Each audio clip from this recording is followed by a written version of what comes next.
নমস্কার। আমি অনেককেই দেখেছি যে খুব ভালো তাদের গলা অর্থাৎ যে কণ্ঠস্বর, টোন কোয়ালিটি খুবই ভালো, এবং সাথে এটাও দেখা যায় বা নোটিস করেছি তাদের যে সেন্স, মিউজিক্যাল যে সেন্সটা সেটাও খুবই ভালো। কিন্তু তারপরেও যখন কোনো জায়গায় পারফরমেন্স করছে বা গাইছে, সেটা যে কোনো গান হোক না কেন, তার গলা সুরেলা গলা, টোন খুব ভালো, সেন্স খুব ভালো, কিন্তু যখন পারফরমেন্স করছে সে পারফরমেন্সটা হয়তো শুনতে অতটা ভালো লাগছে না কারোর, বা ভালো হচ্ছে না। কেন? কারণ গান শুধু গাইলেই হয় না, গানের মধ্যে প্রাণটাও দিতে হয়, প্রাণ প্রতিষ্ঠা যেটাকে আমরা বলি। যেমন ছোট একটু উদাহরণস্বরূপ বোঝায়, যখন আমরা কোনো পুজো করি, যখন আমরা কোনো ঠাকুরের মূর্তি নিয়ে আসি, তখন আমরা কি করি, আলাদা করে পুরোহিতকে দিয়ে সেটার মধ্যে আমরা প্রাণ প্রতিষ্ঠা করি। ঠিক আছে? তো ঠিক একই ব্যাপার, শুধু গান একটা নিলাম, গাইলাম, তো ওইভাবে হয় না, তার মধ্যে প্রাণ প্রতিষ্ঠা করতে হয়। প্রাণ প্রতিষ্ঠা অর্থাৎ আমি কেমন বলছি, আমি যদি খুব সহজে বোঝাই, আমি চেষ্টা করছি খুব সোজাভাবে যাতে বোঝানো যায়।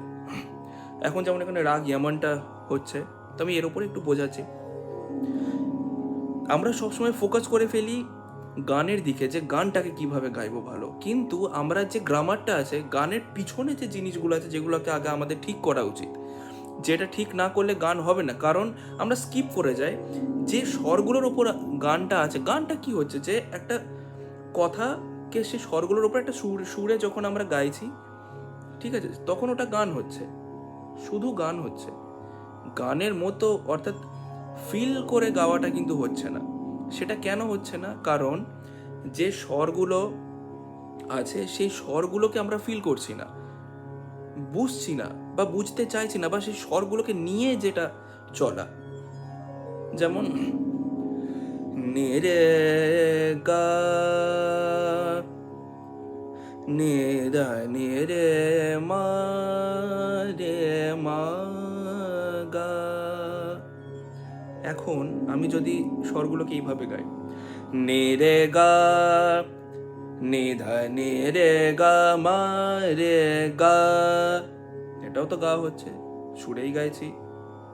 কিন্তু যে মিষ্টতাটা, যে বুঝে গাওয়া, যে প্রতিটা স্বরকে আমি ফিল করি, করে গাই, রে গা, রে মা গা, রে মা গা। আবার এইভাবে গাইলেও হবে না, চিৎকার লাগছে, রে রে মা গা, নে রে গা মা রে, নে দা নে রে পা রে, পা রে, এইটা নয়, পা পা রে, পা রে মা গা। প্রত্যেকটা স্বরকে বুঝে গাইতে হয়, মিষ্টি করে গাইতে হয় সুর। গা মা ধা নি পা, গলা খারাপ হয়ে যাবে, ফেটে যাবে আওয়াজ। গা মা ধা নি পা, গা মা ধা নি পা, গা নি পা রে গা, পা রে মা, মা গা রে, নে দা নে রে পা রে সা। এরপর যখন আমরা খুব একটা কমন একটা বন্দিশ আছে, যেটা হচ্ছে ম্যা ওয়ারি ওয়ারি যাওঙ্গি, তো ওটাতেই আমি যদি বোঝাই, ডাইরেক্ট আমরা কি করি, 90% স্টুডেন্ট দেখি বা শিক্ষার্থী দেখি এই ভুলটা করে ফেলে, যে কোন নোটসগুলো এখানে ব্যবহার হচ্ছে ওইগুলোকে না দেখে ডাইরেক্ট গানের কথাই চলে যায়। मैं वारे वारे जाऊंगे प्रियतम प्यारे, এখানে কি হচ্ছে, কোন নোটটা লাগছে, কোন কোন স্বরগুলো ব্যবহার হচ্ছে, এইগুলো যদি আমি না জানি, আমি কি সুরে গাইতে পারবো না? হ্যাঁ পারবো, কিন্তু সেই কনফিডেন্সটা থাকবে না। হঠাৎ করে আমার যদি মনে হয় যে আচ্ছা এটা তো সুরটা আমার ঠিক আসছে না, কোন নোটটা ছিল, ওই নোটসটা যদি আমার মনে থাকে আমি ইজিলি ওটা ক্যাচ করে নিতে পারবো। প্লাস বেসুরা বেসুরা হয়ে যাওয়ার যে টেন্ডেন্সিটা থাকবে ওটা অনেক মাত্রায় কমে যায়। প্লাস যেহেতু সুরের ওপর দখলটা স্ট্রং হয়, কনফিডেন্সটা বাড়ে, তো পারফরমেন্স অটোমেটিক্যালি ঠিক হয়ে যায়, অটোমেটিক্যালি পারফরমেন্স ঠিক হয়ে যায়। আমি সবাইকে বলি ডাইরেক্ট গানে ফোকাস না করে গান, একটা গানের আগে যে ব্যাপারগুলো আছে, যে গ্রামাটিক্যাল মিস্টেকগুলো আমরা করে থাকি সেইগুলোর ওপর চর্চা করো। আমরা পারফরমেন্সের ওপর বেশি ডিপেন্ড হয়ে যায়, ওর ওপর বেশি মনোযোগ দিয়ে ফেলি, দরকার নেই, পারফরমেন্স অটোমেটিক্যালি ঠিক হয়ে যাবে।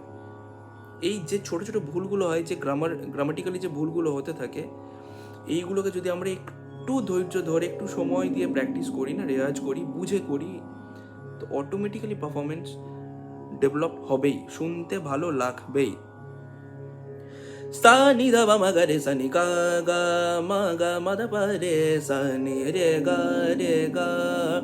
म ग म ध प রে সা।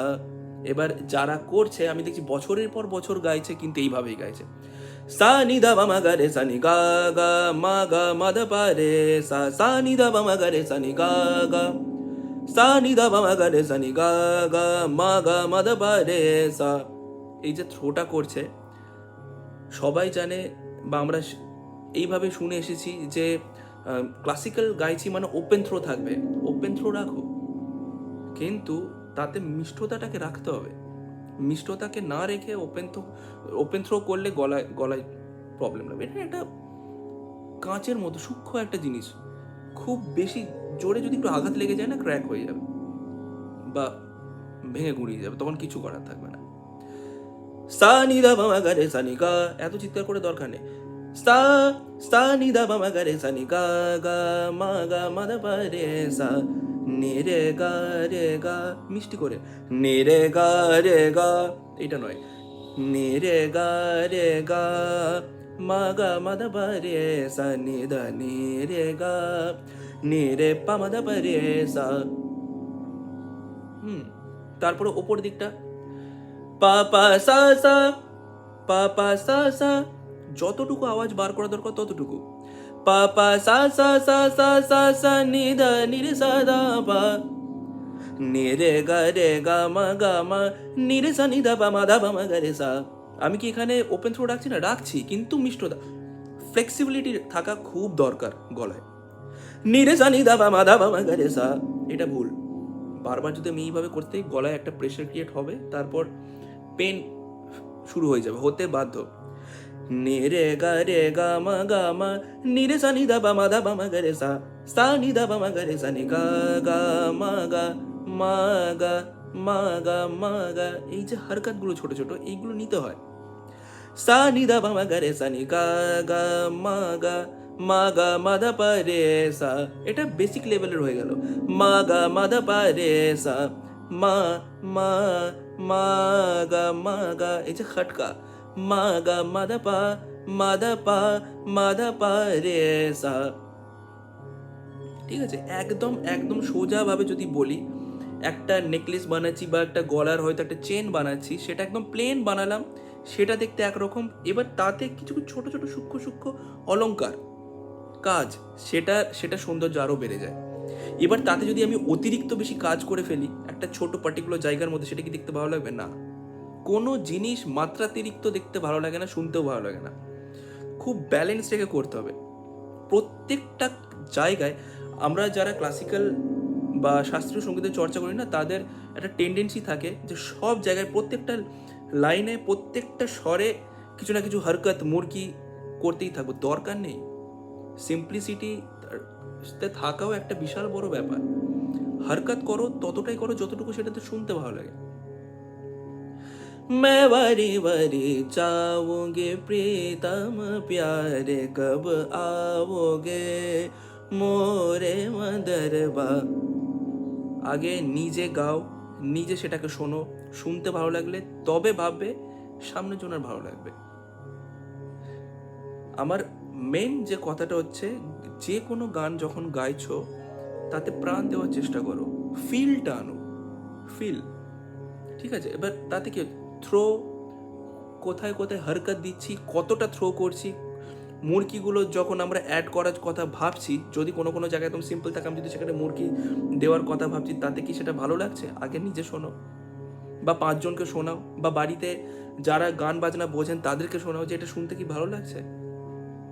5 জনের রায় নাও, বা সেই গানটাকে রেকর্ড করে তোমরা তোমাদের গুরুর কাছে গিয়ে সেটাকে প্রেজেন্ট করো, শোনাও, দেখাও। সব কিছু যদি নিজেই আমি ভেবে নিচ্ছি যে না, আমি যেটা প্রেজেন্ট করতে চলেছি সেটাই ভালো, এটা ভুল ধারণা, মোটেও সেটা ঠিক না। তো এই যে ছোট ছোট বিষয়গুলো আছে, এইগুলোকে খেয়াল রাখো, গায়কি অটোমেটিক্যালি ঠিক হয়ে যাবে। পারফরমেন্সের দিকে একদম নজর দেওয়ার দরকার নেই, পারফরমেন্স অটোমেটিক্যালি ঠিক হবে, ঠিক আছে? কিন্তু ওটাকে ঠিক করার জন্য যে পিছনে যে ছোটো ছোটো ব্যাপারগুলো আছে, যেটা অনেক বড় বড় ইম্প্যাক্ট ফেলে, সুরের ওপর, কিভাবে গাইছি, থ্রোয়ের ওপর, কিভাবে অডিয়েন্সের সাথে ইন্টারাক্ট করছি, তাদের সাথে কতটা বন্ডিং স্ট্রং হচ্ছে, এইসব ব্যাপারগুলো খুব ম্যাটার করে। এইগুলো অবশ্যই খেয়াল রাখো। জব দেব, এই যে কথাটা, এই যে গানটা, জব দেব, এই থ্রোটা ঠিক লাগছে না। অনেকে ভাবে জব দেব, এই যে কাজটা যেটাকে আমি গামাক দিয়ে করবো একেবারে, জব দেব জলে আনা, আমি জানি না কেন তারা কেন বারবার করে সেই সিঙ্গারকে কপি করতে যায়। আরে তার গলার স্ট্রাকচার, তার ভোকাল কর্ড একদম আলাদা, তার গলায় সেটা শুনতে ভালো লাগছে মানেই যে ওনাকে একদম হুবহু কপি করে আমি গাইবো, আমার গলায় সেটা শুনতে ভালো হবে, মোটেও না, সেটা না। তিনি তার জায়গায় বেস্ট, তোমরা তোমাদের গায়ন ভঙ্গি নিয়ে তোমাদের জায়গায় বেস্ট, তাকে কপি করতে যেও না। তাকে যদি কপি করে পুরোটা গাইবো, দেন আমি কোথায় গেলাম, আমার গায়কিটা কোথায় গেল? জব দেব জলে আনা, আমার গলা যদি গমক অতটা ম্যাচ না করে, আমি যদি গমককে জোর জবরদস্তি আনতে যাই, সেটা ভালো শোনায় না। जब शाम ढले आना, खूब बुझे गाओ। संकेत मिलन का भूल न जाना, मेरा प्यार ना बिसराना, जब दीप जले आना, जब शाम ढले আনা। সরি, আমি এতক্ষণ ক্লাস করেছিলাম যার জন্য গলাটা একটু ধরে আছে, কিন্তু মেন ব্যাপার হচ্ছে এইটাই। এবং আমি এই এতক্ষণ অনলাইন ক্লাস করেছিলাম, আমি সেখানেও আমার স্টুডেন্টকে একই কথা বললাম, তার গলার যে মিষ্টতাটা আছে না, সে কপি করতে গিয়েই প্রবলেমটা হচ্ছে, যে মিষ্টতা সেটা ধীরে ধীরে চলে যাচ্ছে। আমার গলায় যদি খুব গাম্ভীর্য ব্যাপারটা না থাকে, ওকে আমি জোর জবরদস্তি যদি গাম্ভীর্য নিয়ে আসতে চাই, দরকার নেই তো আনা, আমি কেন আনতে যাব? কারণ আমার মাথায় চলছে, বা আমার যে স্টুডেন্ট তাকে আমি দেখাচ্ছিলাম তার মাথায় ওটাই চলছে, এবং সে বলল, না স্যার আমি দেখছি যে ওনারটাতে গামাকটা বেশ ভালো লাগছে। যিনি গানটা বানাচ্ছেন, যার জন্য বানাচ্ছেন, আমি যদি কোনো গান বানাই, যাকে দিয়ে আমি গানটাকে গাওয়াবো, তার ভোকাল কোয়ালিটি, তার টোনাল কোয়ালিটি, স্ট্রাকচার সব A to Z আমি জানি, সেই হিসাবে আমি গানটা বানাচ্ছি, শুধু তার জন্য, সবার জন্য নয়। কিন্তু সেই গানটায় যখন অন্য কেউ একজন গাইতে যাচ্ছে, তাকে তো তার গলার স্ট্রাকচারটা বুঝে গাইতে হবে, ভেবে গাইতে হবে। এই ভুলগুলো একদম করো না, এই ভুলগুলো ছেড়ে দাও। দেখো দেখো যে গায়কিটা না খুব ভালো, খুবই ভালো হবে, এটা খেয়াল রাখো। আমি বলবো মাস 3 থেকে 4 এটাকে ফলো করে করো, তোমরা নিজেরাই এর রেজাল্ট বুঝতে পারবে। 1-2 দিনে কিন্তু এটা কোনো আশা করবে না, বা 1 সপ্তাহ 2 সপ্তাহের মধ্যে এটা কোনো আশা করবে না। কারণ কেউ কেউ যেভাবে অভ্যাসটা করে এসছে বছরের পর বছর, সেটাই 1-2 দিনে যাবে না, বা 1-2 সপ্তাহে যাবে না। এটাকে কমসে কম আমি বলবো 2 থেকে 3 মাস অ্যাটলিস্ট ধৈর্য ধরে করো, তারপর দেখো চেঞ্জ হতে বাধ্য। ধন্যবাদ।